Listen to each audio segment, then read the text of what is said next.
People living in West Palm Beach are questioning decisions made by city leaders about future development after the controversial approval to the Downtown Development Board that we told you about last night at 6.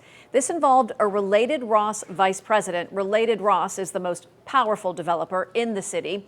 Investigative reporter Terry Parker first brought you the controversy about what some call a developer-heavy board. And Terry, there are several new twists to this story tonight. There really are, Tiffany, and an even bigger development. I reported last week that residents worried about the 44 new projects slated for West Palm Beach.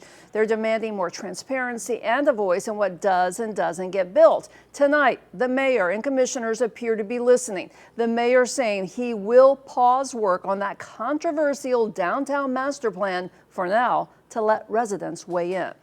It all started a few weeks ago. Residents worried about runaway growth in downtown West Palm Beach were really upset when they learned a second Related Ross development employee was poised to be appointed to the influential downtown board of just 7 members. As we reported last night, that approval of Vice President Jordan Rathleff was voted in, even as people spoke out against having a developer-heavy representation.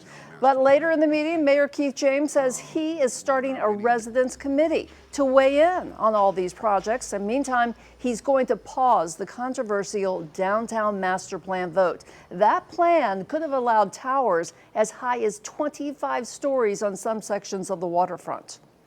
While there are many different opinions what our downtown should become, that is one thing I believe we can all agree on.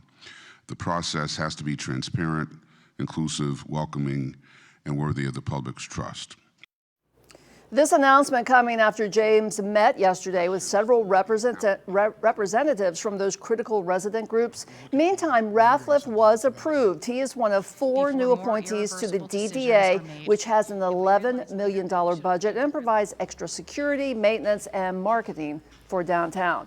Concerned residents are happy to hear about this new residents committee, but they also tell me they do want to know more about how the mayor selects these board appointees, and they want to be assured that residents who also pay those downtown taxes also have a voice in the city's future.